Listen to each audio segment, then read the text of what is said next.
Banger after banger.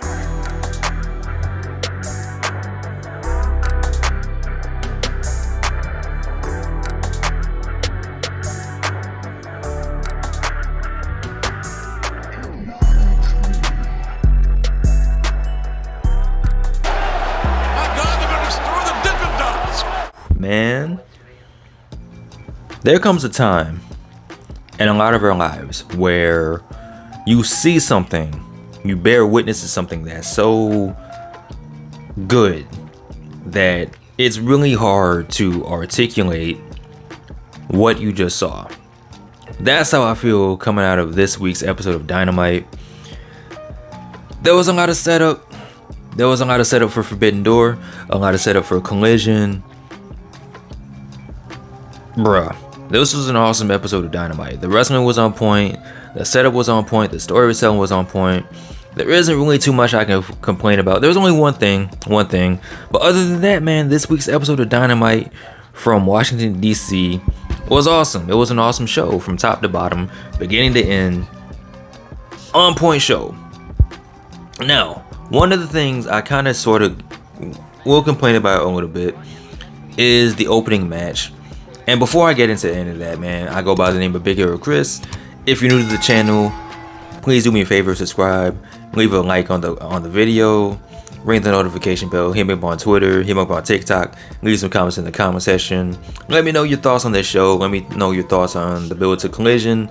Let me know your thoughts on the build to Forbidden Door. Speaking of Collision, I made a video earlier this week talking about some of the things I want to see in Collision. So if you get some free time after this, man, check it out if you haven't already. But back to Dynamite. Back to one of my complaints of the show was the fact that it did kick it off with MJF taking on Adam Cole. Now, on paper, this is an awesome match. And in ring, it was an awesome match.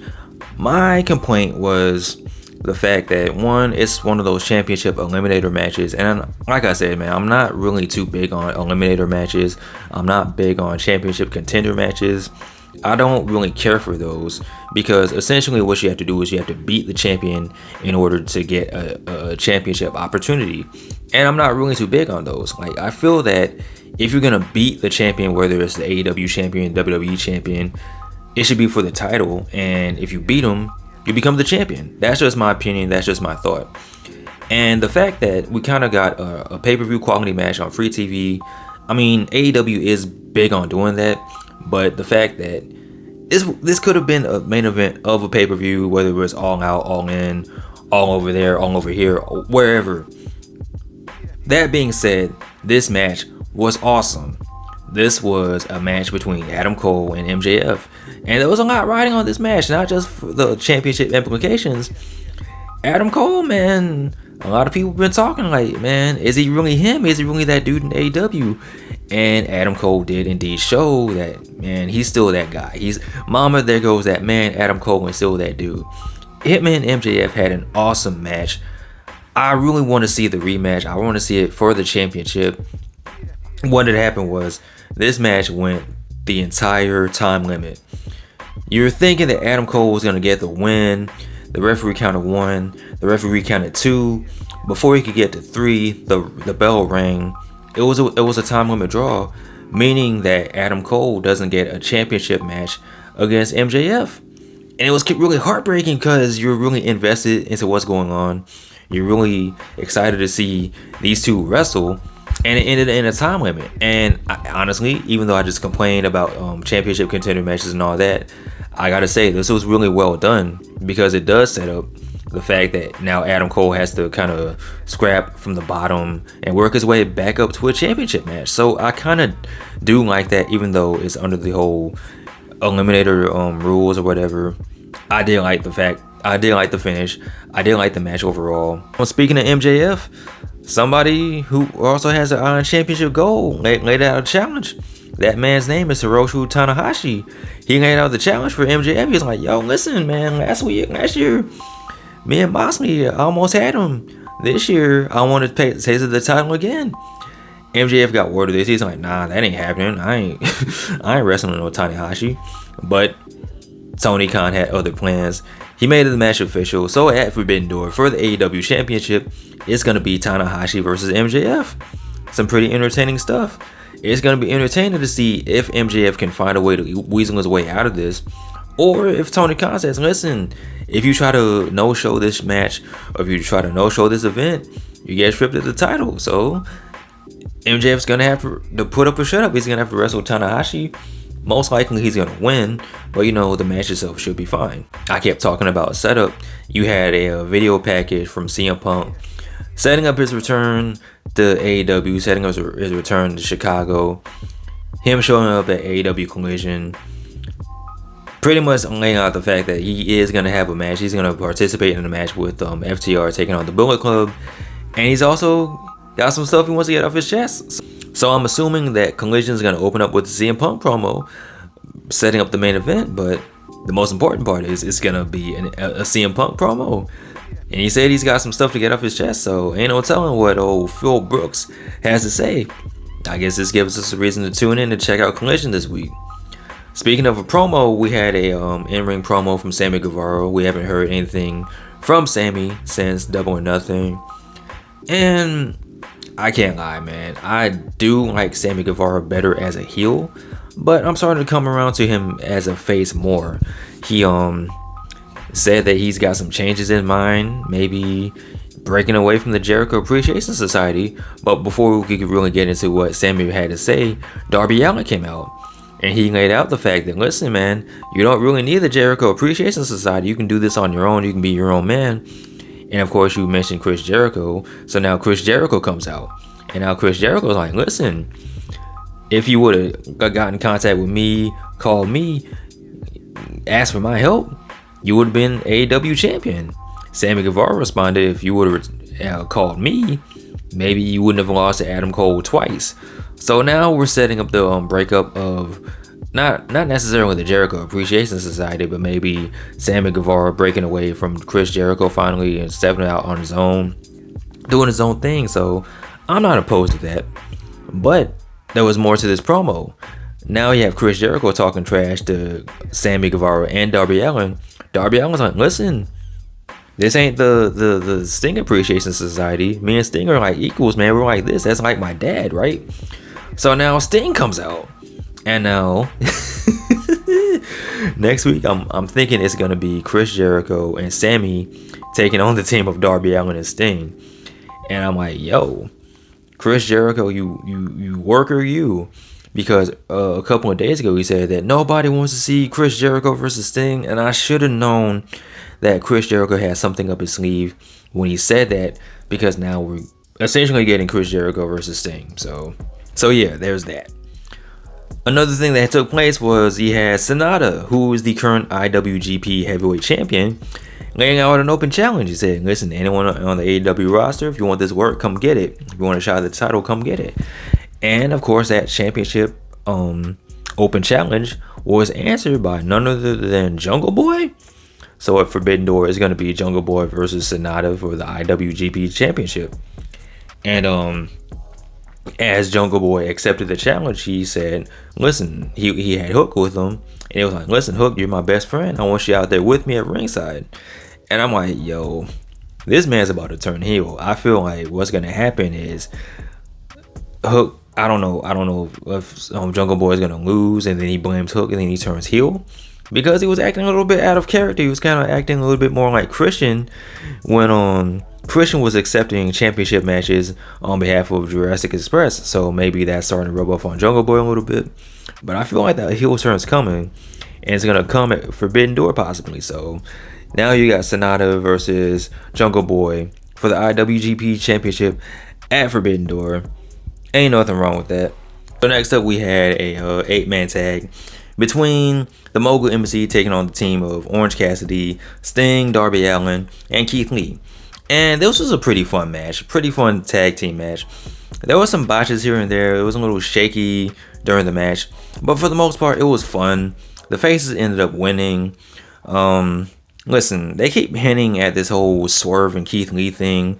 At this point in life, I don't care anymore.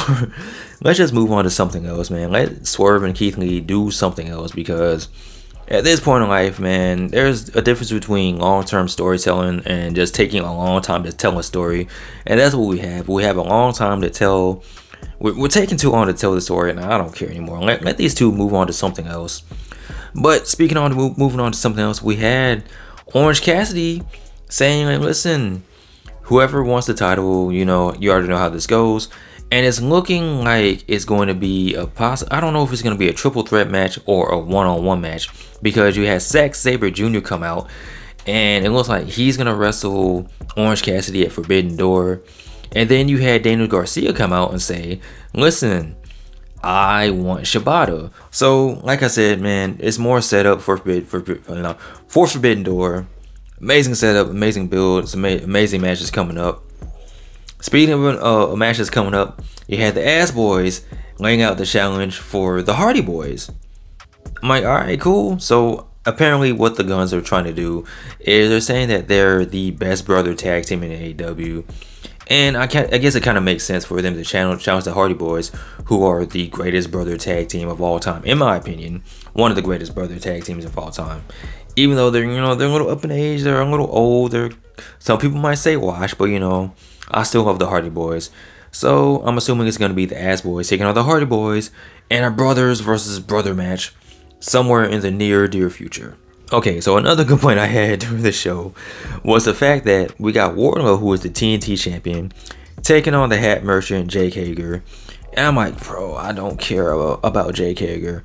He had a little cool run when you first introduced the purple hat, but I don't care about Jake Hager. And if I don't care about Jake Hager, I don't care about him facing Wardlow. And I'm kind of lukewarm on Wardlow too, which sucks because Wardlow was one of my favorite guys when they were building him up to face MJF, and now I don't really care about him. So Wardlow beats Hat Boy with the Powerbomb Symphony. Cool, whatever. Also during the match, you had Arn Anderson come out, and then 2.0 came out, and then the Arn and Brock Anderson fight 2.0 to the back. Arn Anderson pulls out the invisible gun and blah blah blah. So after the match, you had Christian, who appeared on the Titantron, him and Luchasaurus. And then at first you couldn't really hear what they were saying. They were having audio difficulties. But then once that all cleared up, Christian laid out the challenge. And I think it's going to be on Collision. You have Luchasaurus taking on Wardlow for the TNT Championship. And not only that, you had Christian and Luchasaurus beating up Arn Anderson. It looked like they all... and the way it was set up, it looked like Arn Anderson got shot in the head. Because he had this big... this blood spot on his forehead, and it was blood everywhere. So it looked like... I know that's not what happened, but it looks like they took Arn Anderson's invisible gun and shot him in the head. I don't know. Alright, so next up you had Sky Blue taking on Toni Storm for the AEW Women's Championship. This was a pretty solid match. Sky Blue's mom was at ringside, and they had an okay match. Sky Blue's getting a whole lot better. She's improving every time you see her in the ring, but she wasn't enough to beat Toni Storm. But I can't even lie though, there were a couple spots during the match where it looked like Sky Blue was gonna take the win, man. She was super kicking Ruby Soho and super kicking Toni Storm and just super kicking everybody. And there was a couple of times where I was like, man, maybe Sky Blue might be able to pull it off. But that wasn't the case at all. Toni Storm won with Storm Zero, and then she won with the Texas Cloverleaf, making Sky Blue tap out. After the match, you had the typical Outcast shenanigans where Toni Storm and Ruby Soho beat up Sky Blue, but coming out to make the save was Willow Nightingale. And it looks like there's going to be a tag team match between Willow and Sky Blue taking on the Outcast. So that's pretty cool. It's more or less the same thing, but Willow Nightingale got a real good reaction and she was looking really good. So, hey man, it is what it is. It's the typical Outcast formula, but I don't know. It was okay. But this leads us to our main event, which was a trios match between the Elite taking on the Blackpool Combat Club. And this was a really fun match as well. You had the Hung Bucks. They couldn't call themselves the Hung Bucks. Warner Media said, nah, that ain't happening. You're just gonna be the Young Bucks and Adam Page. We're not doing that. And the faces ended up winning the match. This was really fun. Wheeler Yuta ended up eating the pin, and then this is where we got shenanigans overload, because after the match, you had Eddie Kingston come out. He was beating up Claudio Castagnoli. You had Takeshi come out. He was beating up everybody. Eddie Kingston and John Moxley got in each other's faces because, you know, they're friends. They're cool. But Eddie doesn't really mess with Claudio like that. And then, you know, that was the whole thing that took off. And then you had Kenny Omega make his return. He's putting hands on Takeshita. And then my best friend, Will Ospreay, he made his debut. Well, he didn't. It wasn't his debut. He was wrestled in AEW before. But he came out of nowhere and he started beating up Kenny Omega, hitting hidden blades and just putting the beat down on Kenny Omega. So this was how we ended this episode of Dynamite, with shenanigans, a whole bunch of fun stuff happening, setting up Collision, setting up Forbidden Door. I even think they said that Will Ospreay is gonna wrestle on Rampage, so now I gotta watch Rampage this week. Yeah, man, there's a whole bunch of cool stuff going on. Setting up for Collision, Miro's gonna wrestle. I think they said Buddy Matthews is gonna wrestle Andrade, who's gonna make his return at Collision. So yeah, man, a whole bunch of good wrestling, real graps as the kids like to say nowadays, man. Overall entertaining show, man. You already know it's getting the honorary W. Entertaining episode of Dynamite, man. One of the best episodes I've seen in quite a while. But I would love to hear you guys' reactions and thoughts and comments on Dynamite, on Collision, on Forbidden Door. Let me know in the comment section below. Of course, as always, like, comment, and subscribe. You guys take care. Bees, I'm out. Peace.